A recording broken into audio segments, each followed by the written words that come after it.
Hey guys, and welcome back to Zol's Up 2. So today, it is Saturday, November 22nd of 2025. Oh well, as you can notice, things around here have changed a bit since the last episode. And that is because this celebration of water has begun. The second part of the elemental party, the elemental dimension. We have now moved on to the water section of the event, where the water dojo, or the water dimension is open. But speaking of the water dojo, that's how you actually get there, much like the fire dimension last time. Before, of course, we jump into the dimension, let's explore the water celebration. That, again, celebrates the opening of the water dimension. As you can see, basically everything that was all red last time is now blue here for this celebration, which is super cool. And honestly, this came out very well, personally. Over here, as you can also see, the path has been updated. I realized I should have updated over here last time. That's my fault. So I did that now because it looked a little empty without it. But it's also not to mention if the rest of this was updated, why wasn't over here updated, if I'm being honest? So I made that change right before I recorded. We also got some water banners over here as well. Super cool. This banner wasn't here before last time, so I added it in. I also kept this one over here. Because why not? And over here, as you can see, November 22nd, Celebration of Water. Check out the water dimension. We can collect the water banner from Water Sheep. We will do that later. And of course, we can go to the water dimension. But again, we will get to that later. Anyway, as you can see again, this is how it looks. It looks very nice. And what used to be fire is now water, which is super cool. We obviously have, you know, the little, I guess, little, like, mini waterfalls, I guess. Actually, speaking of waterfalls, look at the lab office. It's full of them. I know. Honestly, I was not expecting this. But you know what? Why not? It's actually pretty cool.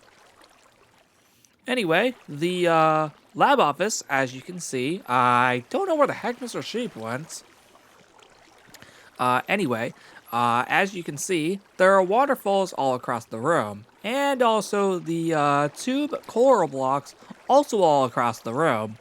With some more water banners, which are very cool. Anyway, like last time, the backyard, fire shop, and roof are all not decorated. It's actually the exact same rooms that were decorated in the fire celebration. And actually, that will apply to all four, I should mention.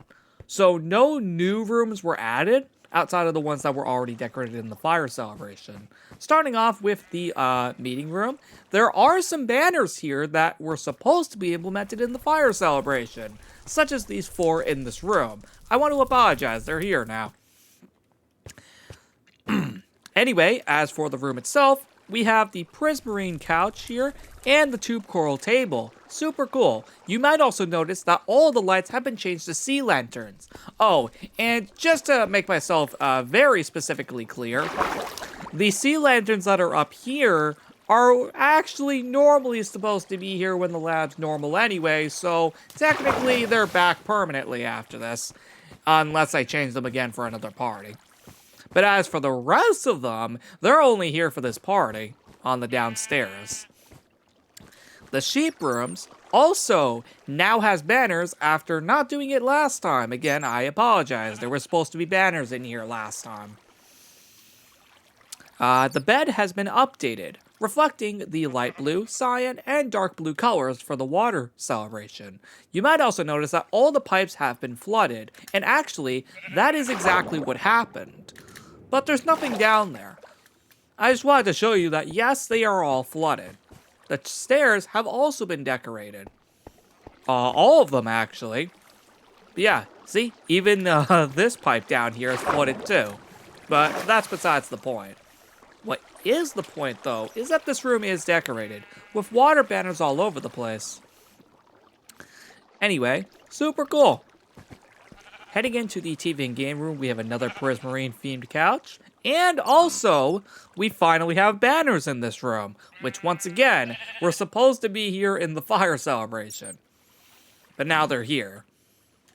Anyway, here we have another tube coral themed table, with the paintings now being changed to a sunset to reflect, I guess, the water aspects a bit, I guess. I don't know. But the stairs are updated. Oh, and actually, before I forget, let's head down here. Okay, so here is the underground party room. And hey, DJ Sheep's actually here. Obviously, he couldn't be down there last time because of the lava. That makes too much sense. Anyway, the beacons are the exact same colors that we just saw the beds in the sheep room, which is actually really cool. Anyway, as for the remainder of the room, it's mainly just more sea lanterns and water banners, with the dance floor being changed into water, which is super cool. Anyway, the rest of the room is mainly just more water banners, let's be honest. Not really much else to see. So, if I'm being honest, we are actually just gonna get out of here. The next room we need to check out is Rose Crystal's room. Just to clarify, nothing is back there in the storage room. And actually, that will go for all 4 celebrations. As for Rose Crystal's room, there's actually banners here now. I know, a lot of rooms that were supposed to have banners last time are now actually have them. I do not know why I did not implement them, but anyway, as for the room itself, we can see that this has been changed to Prismarine, and the blaze powders have been turned into gear tests. Gear tiers. Alright, gas tiers. That is much more appropriate. Why do I keep getting that mixed up? The gas tiers are, I guess, some sort of water, so I put them there just to represent water. As for the library, on the other hand, if we head in here, gotta update the map real quick. There we go. As you can see, this is the map. It is all decorated for this celebration, which is super awesome. Librarian Sheep is in there. Look how cool she looks, man. She looks cool, man. And yeah, pretty cool. Of course, this pipe is obviously flooded like the others. And of course, we got more banners in here, which is very cool. And overall, that is it for the library. Nothing in the HQ. But the next room we need to head to is Snowland. Now, this is the last room before we get to the water dojo. So here is the, here's Snowland.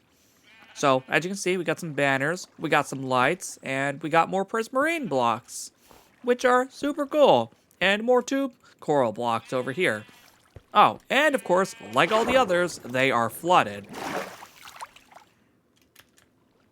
Anyway, with all of that being said, that wraps up all the rooms in the celebration. Now, as for the water dojo, we can see that it's decorated.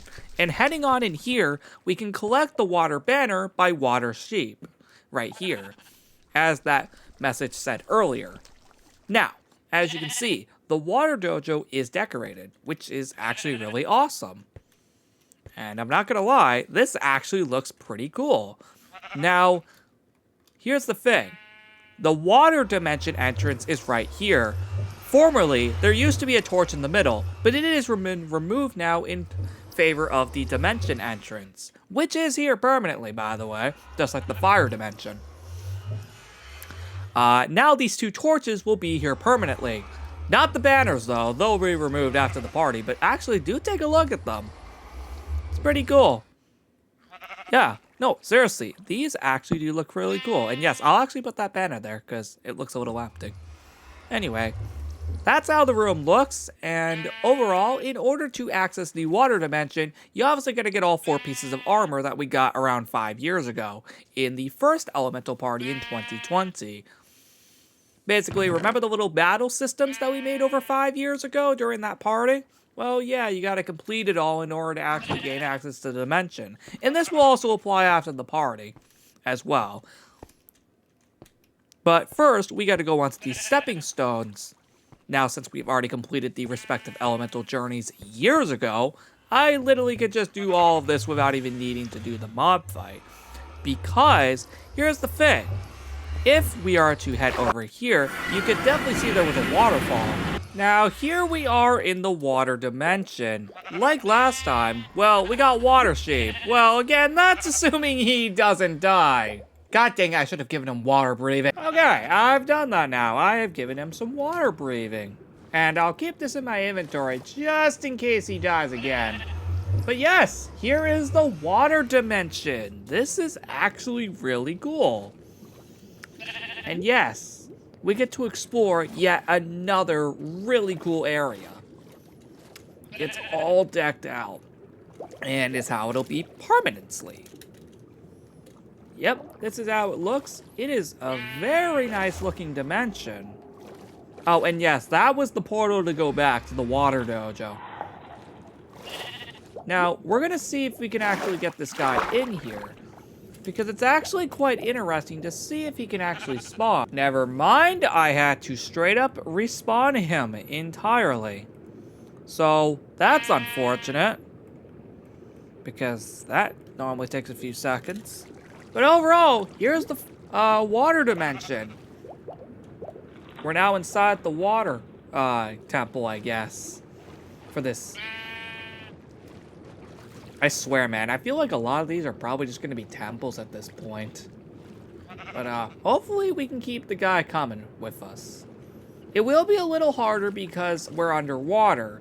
But to be honest, I don't think this will actually be that bad. Okay, yeah, we already lost track of him. To be honest, this might be a little harder, so we might not want to actually do anything with him. Maybe instead we'll just have him be up in the room where we get the armor. Right, so now that we don't have to deal with him again, we're actually going to go ahead and explore this properly. With all that being said, let's go ahead and see exactly what this place offers. Dude, this looks so freaking awesome. Seriously, it actually really does. And to be honest, I really like how all this works. But overall, this is a very nice looking dimension and temple as well. Yeah, there is a lot to uncover here. There is a lot to uncover here in this dimension. But our main goal is still, once again, like the fire dimension, to find the said water armor. Yep, we have to find the respective armor, just like the fire dimension, where we export that fortress to find the armor. This time, we have to do basically that again, just swimming instead, and having it all completely underwater. Thankfully, this place has many holes, so thankfully, we don't actually have to worry about it for too long. We can actually make our way through this temple probably very quickly, if we know where we're going, that is. Which, let's be honest, probably won't take long, considering I actually just figured it out right before I started recording. But I want to actually show you around this temple, which is why I'm going through it a little slowly. Because I want to show you guys around this temple and dimension. Which, let's be honest, is actually pretty freaking awesome. So overall, yeah, it's very cool. Now, hold on. I think I just found another hole that'll lead us up further up the dimension and temple. I think I found another hole that leads us up further. But you can't lie, though. This is actually pretty cool. You can't lie. This is actually pretty freaking awesome. I think we found another hole. So I actually ended up figuring out exactly how to get through the remainder of the dimension and temple, respectively. Apparently, I just found the access way that I actually just found out about. So while there's nothing in here, I do know that there is a way to get up here. And that's by going this way. If we are to head up this way, respectively, and go up here, that's where we can find water shape and the respective elemental armor. The reason there's two here is just in case anybody else comes here. Which, knowing me, probably will be Rose Crystal and Cool Cat Fairy 3 sometime in the future. But it doesn't matter, these rooms are permanent, so they can come whenever they want. Let's put on the respective armor. And that is how it looks. We are all dressed up and fully in the water spirits, which is super freaking awesome. I really like it. And you can definitely tell that temple took way less time to explore compared to the fire one that we saw in the fire dimension. So that proves that these temples are getting a lot smaller alongside the dimensions. You know, now that I think about it, will the next dimension have another temple for us to explore? Who knows? We'll see. But Water Sheep is here to greet us, which is actually really awesome. Yep, he's the one guarding the armor for us. So, overall, that is it for the underwater, or just the water dimension in this particular case. Even though it's technically all underwater, you could technically still say it is underwater, because technically speaking it is. But overall, though, that is actually going to wrap up this episode of Zola's Lab 2. We're actually going to just be back here in a day for the Zola's Lab 3 version, so we will be seeing this again. Let me just find my way out of here. Okay, I have found my way out of here. Oh, and dude, convenient timing! The water breathing expired! Convenient timing! So yeah, there you have it, guys. We are back in the water dojo. And yep, that entrance is going to stay there permanently. Obviously, again, the banners will get removed, but you get the idea. Anyway, that is going to, again, wrap up this episode of Zola's Lab 2. We'll be back in the next 2 days for the snow celebration. With all that being said, I will see you all in the next episode. Goodbye, guys.